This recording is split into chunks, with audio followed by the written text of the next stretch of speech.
I am a dangerous faggot. I am so dangerous that universities in the United Kingdom, like Manchester, Durham and York, have banned me from speaking, lest the student body experience a collective mental breakdown at the sight of somebody who likes to spend time with gentlemen in an affectionate and intimate way. She told me I couldn't say sucks dick.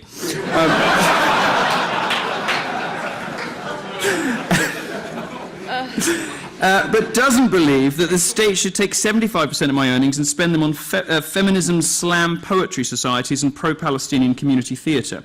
Emma Solkowitz at Columbia, didn't happen.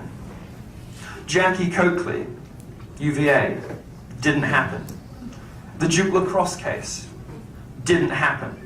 And more we're discovering actually that the great progressive sort of gold standard cases are in fact hoaxes, and they're either perpetrated by attention seekers or, in the case of many of the swastikas that appear on campus, they're perpetrated by the left as to try to sort of drum up sympathy for a movement that is losing sympathy with the public. Now, the great Douglas Murray, who's a British journalist you should know, says that the left has, yes, he's very good, you should read him, the left has a supply and demand problem with bigotry.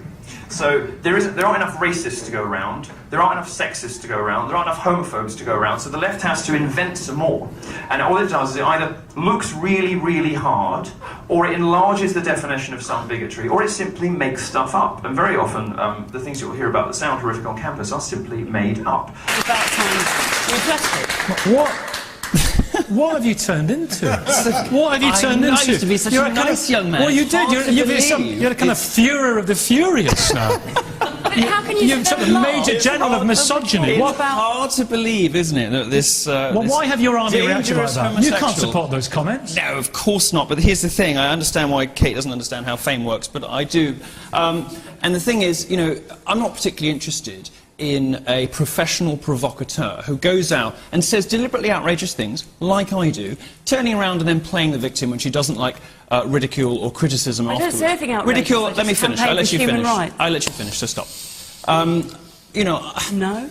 After she lost the debate, as feminists very often do these days, because they've got facts on their side, you know, she turned around and she did what feminists always do, which is confect a sob story. Now, Kate is, like me, a professional provocateur, but only one of us plays the victim afterwards.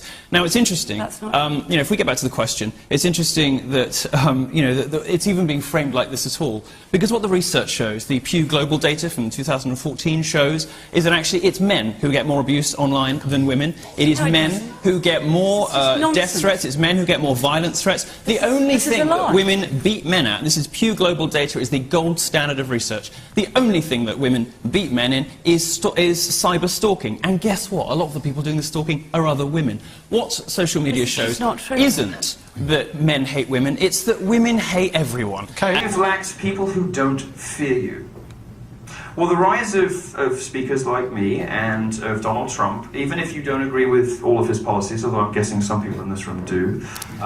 Build the wall. Enough for you want to build the wall, sir, yes. The rise of these candidates demonstrates something, and it's that American people are tired of being told that they're racist when they're not. They're tired of being told that they're sexist when they're not. They're tired of being told they're homophobic when they're not. They're tired of being told they're transphobic and they don't even know what that means.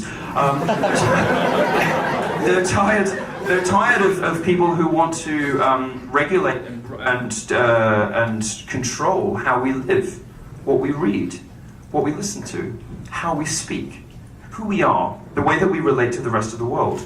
And I think Americans have had enough of this now.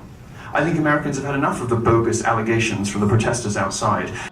If you take all of the money that women earn, and all of the money that men earn, and you do a simple sort of division, you will arrive at a figure of, let's say, 79 cents on the dollar.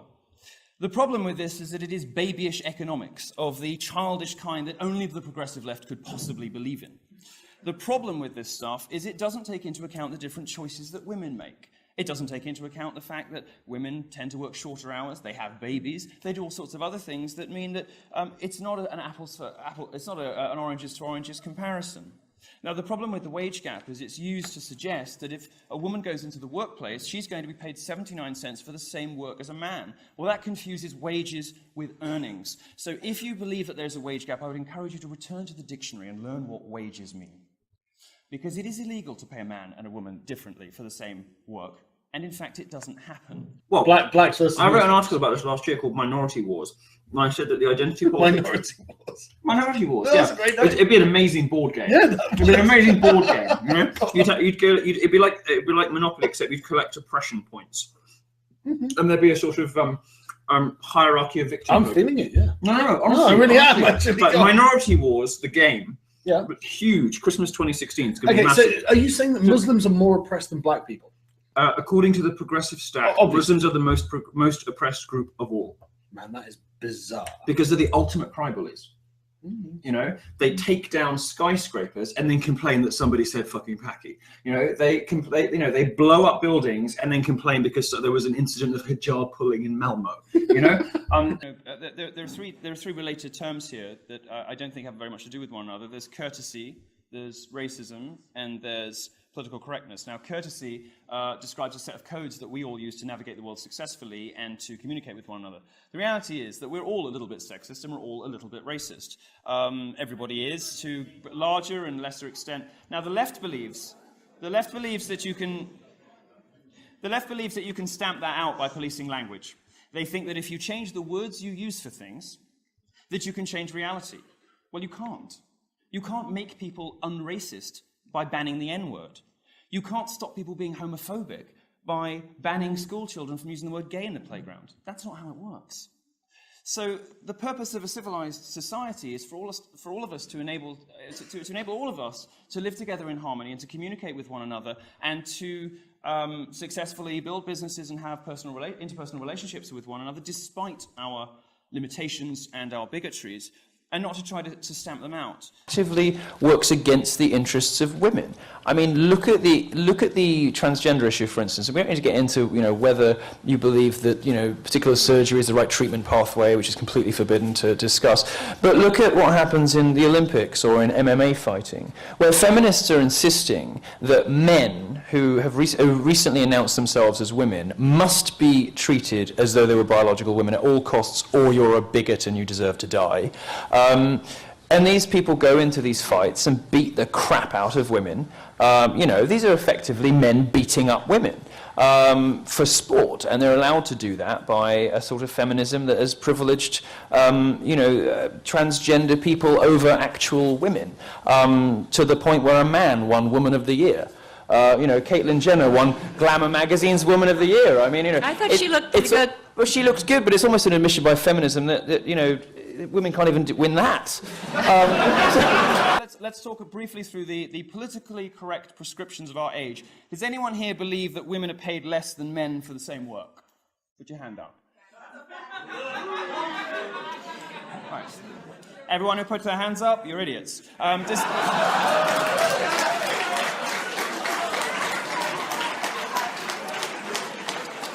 Does anyone here believe that there is a pervasive culture of rape that means that American university campuses have higher rates of sexual assault than the Congo? More than 1 in 5 women being sexually assaulted. Does anybody believe that about American campuses? Anybody? No? Fewer idiots on that one. Good. Well, that's something. These claims, based on advocacy research repeated by credulous journalists, are designed to do one thing. They're designed to push a particular political ideology on you that is divisive, hateful, bigoted, in many cases racist, in many cases sexist, and is simply not very much fun. And I like fun, so I want to talk to you a little bit about free speech and how free speech can be fun. Thank you. You did this poll online. Yes, it is. What would you rather your child had, feminism or cancer? Yep. And 22,000 people voted, and people voted in favour of cancer. That's a good scientific thing. What the statistics show us is that in just 2 years, the number of women who identify as a feminist in the US has gone from 28 to 18%. The number of British women who identify as feminists has slumped to an all-time low of 7%. Why? Because these are the kinds of representatives of feminism. Professional provocateurs who play the victim after the fact, and professors of science journalism who deliberately misrepresent statements by Nobel Prize-winning scientists in an attempt to end their career, who repeatedly lie to journalists, It's not true. repeatedly lie to journalists, BuzzFeed, not the Daily Beast, the BBC, all of them have had to issue all of them. No, you're a liar. All of them have had to issue corrections over statements you made. People can just look this up. And this, of course, And you is said you a weren't gonna go there. professor of science journalism who fabricated her CV as well.